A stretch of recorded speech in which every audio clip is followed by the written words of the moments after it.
There's three kinds of money today that you guys got to be aware of. One is God's money.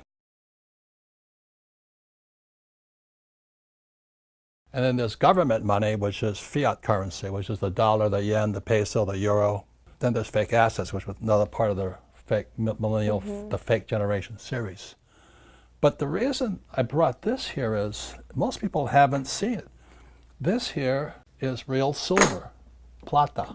Okay, that's what it looks like. And so in 1972, and this here is gold. Yeah. This is God's money. This is what God's money looks like. Yeah. The reason I call it God's money is you can't fake it. You know, you can fake it with a fake ETF, like a gold ETF or a silver, which I don't touch because it smells as bad as the guys that printed that crap. Yeah. But this is real money. So when I first started buying that, that was $1.40. Yeah. Today, that's $16. Wow. And this here is oro, gold. And the reason we brought it in is most people haven't seen or touched. This is real. This is God's money. Yeah. Why did I say it's God's money? Because it was here when the earth was created. Yeah. And it'll be here when we're all dead and gone. When you're saving those fake dollars, this will still be here. Yeah. Or those fake ETFs or those fake stocks. If you look at what happened with the fake central bank, see the purpose of the central bank or the Fed or all, you know, the Japanese, the Bank of Japan, or the European Central Bank, they pump out fake money. The purpose of central banks like the Fed is to protect the banks, not you. They're a criminal operation as far as I'm concerned. You're going to find that most of my talks is about the Fed. So I would recommend you guys buy this stuff. Yeah. Don't save money. Don't save government money because they're corrupt as hell, as you know. Yeah. Save God's money. So this is God's money. This is oro, gold. So today, that's spot today is around $1,600 US. Now this is the difference.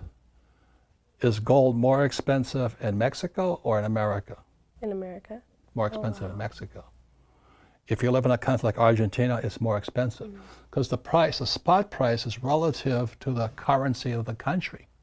That makes sense. So the people, I was just in Argentina, if they had saved this, they'd be okay today. But they saved pesos, the same as in Mexico, okay? Same as in Peru. Yeah. So this is relative to government money. So this is about $1,600 today, US dollars, and this here is $16. It's about 100 times the difference, whatever it is. I'm not good at math. But I'd rather have this. So you look at why silver could be our best investment of all. Look at what's happening. Silver demand is getting higher. Silver fabrication demand in China is at record high. You look at this whole thing in 2008, 2009, 2010, 2011. It never stopped. Even though the world economy nearly crashed, the demand for silver kept going up because silver is an industrial metal. It's used in industry. This thing is only saved. Yeah. Okay. So in 1972, when I was flying behind enemy lines, I bought my first gold coin in Hong Kong. It was a Krugerrand, South African Krugerrand. It cost me $50. Today, that same coin is worth about $1,500 no, it's worth about $1,800 now. Now, did the Krugerrand get bigger, or did the dollar get worthless? The dollar got worthless. Yeah, and they tell you to save money Yeah. at the bank. Right. So the whole thing here is I'm not angry at my banks because that's where I get my money from. I just don't save my money there. I save God's money. Okay. So this is demand for silver. It keeps getting higher. Look at this, the global government silver inventories. It's going down. So what's happening is the inventories of this is going up because China's buying it, Russia's buying it, Turkey's buying it. Everybody's buying gold now. The central banks are. And so what's happening, the silver is going down in quantity because they burn it up in industry. It's always disappearing, where this is saved. It's almost half of the all silver mine is in landfills. Talk about a waste of things. So every day, the amount of silver produced is being thrown away. It just, this just shows you what happens with the price. The price will always go up and down, but you have to look at the inventory supplies of it. And this is what happens. Everybody wants to go green now. So silver, again, is an industrial metal, and this is more a precious metal. Yeah. This is for kings. This is for the rich. Yeah. I can spend this all day long. Okay? So anyway, as we go green, the amount of silver consumption of silver goes up. But this is the chart here. What does that show you? It's the lowest it's been. It's negative 70%. Yeah. So what happened is these fake financial planners, they tell you to invest in the long term in the stock market. And look at this chart here. This is the Dow. It's at an all-time high. Why would you invest in the stock market? You know, the Fed, which is a criminal operation, because they only protect the banks. The stock market is an all-time high. Would you want to get in now? And so look at housing. You guys always complain, oh, I can't afford a house. Well, wait till it crashes, then you buy a house, right? You know, so in 2008, after it crashes, that's when I bought real estate. So right now, look at the stock market, all-time high. Real estate's an all-time high. Your phony education is an all-time high. Everything. Look at medical costs at all-time high. And these phony, fake financial planners are telling you to invest for the long term when the market's at all-time high. And what blew it into the bubble was the Fed. The Fed kept printing money, it just kept blowing it in this bubble. So meanwhile, little silver, it's $15 on this chart here. It used to be as high as 50. Do you know? Yeah. $15 is a joke. So if you hold, you know, and this is not an investment. I predict, and my predictions are often wrong, that if you buy silver today at 15, in 10 years it'll be worth 100, because they keep burning it up, they keep demanding it. So would you rather save the dollar, which is going down, or save silver, which is going up? Yeah. Can you afford $15? I wouldn't diversify. I mean, I never, when 72, I met my first financial planner, because I have a whole story.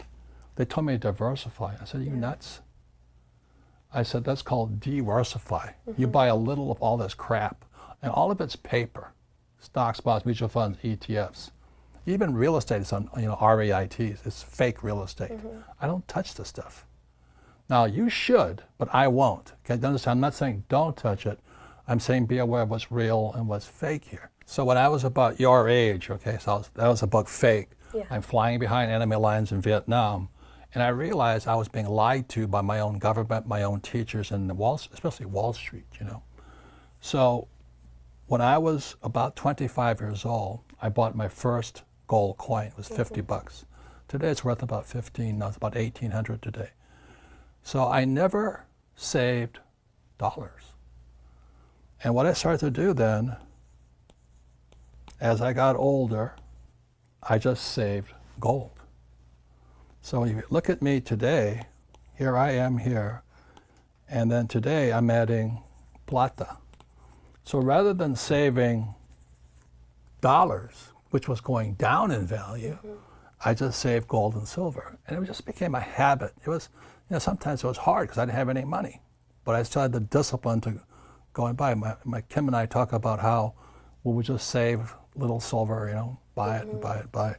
Today we're multi-millionaires in gold and silver. And everybody will tell you, well, that's stupid because they're in the stock market. Well, the stock market's going to crash in a few years anyway. And this goes up and down too. So if I could leave you one more thing like this, is I don't count the price. I count the number of ounces. Yeah. This is an ounce, approximately, this is approximately an ounce. So I don't care what the price is. All I care is how many ounces I have. And that's why I'm a rich man. They can take everything away from me. Plata e oro, you know, silver and gold.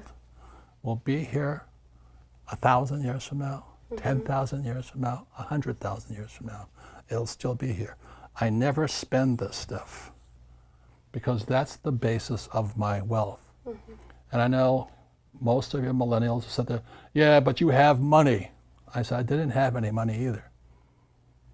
but it was just a discipline. You know, can you afford $20 today? Yeah. Everybody in the world can, but they don't have the discipline.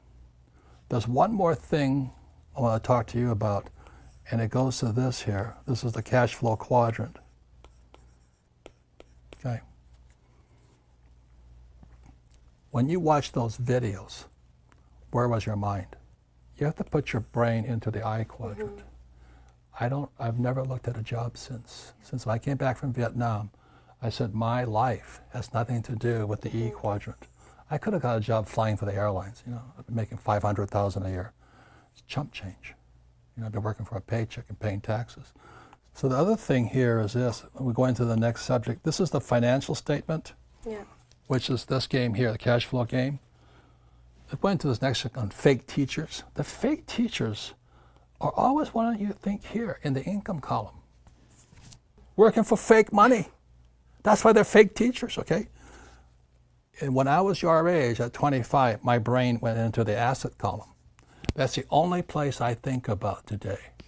When you look again at the cash flow quadrant, the E, S, B, and the I, the trouble with most millennials is your brain is still in the E quadrant. When I asked you to watch those videos, I was putting your brain in the I quadrant. And so the most important thing, if you're going to be successful in your lifetime, is get your damn brain out of the E quadrant or the S quadrant. You're working for money. You've got to get your brain into the I quadrant. I don't recommend the B quadrant. It's too hard for most people. But anyway, all I focus on is here. I don't care how much money I make. All I want are assets. So I'm a rich man because my brain is not where the most teachers are, which is E's, my poor dad. My rich dad was in the I quadrant. Get the difference? Yeah. In school, we're taught and trained to work for the income. For the job. When here we're taught. Fake money. Yeah. When here we're taught to work for assets and things like this that can protect that's just real money. Stop listening to fake teachers. People say, what would you do with your kid today? I take them out of school. I would homeschool my kid. I wouldn't put them in school because they learn to be socialists and communists, which is fine.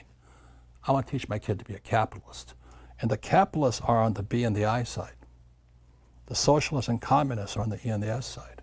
That's Bernie Sanders, AOC, and all that, Elizabeth Warren. So let me show you one more thing here because this is the most important part. The average millennial or human being coming out, they want the high-paying job. Your brain is in the income column.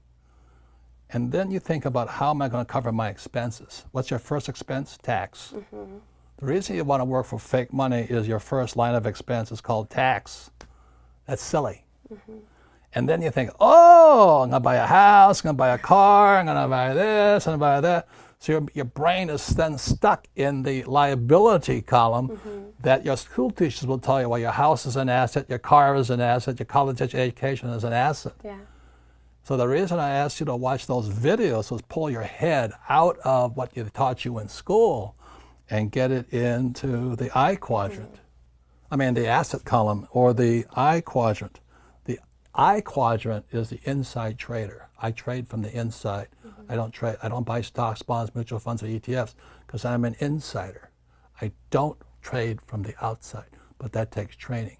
The moment you put your brain into through the video in the I quadrant and the asset quadrant, you start to see a different world. Yeah, it made me realize, why have I been focusing on all the wrong things? Yeah, people focus on their careers and how am I going to pay the rent or the mortgage or... And the higher the wage, the higher the expenses. And the taxes. Yeah. And the nice car. You know, I like nice cars and all that too. But I don't fall for the gimmicks, okay?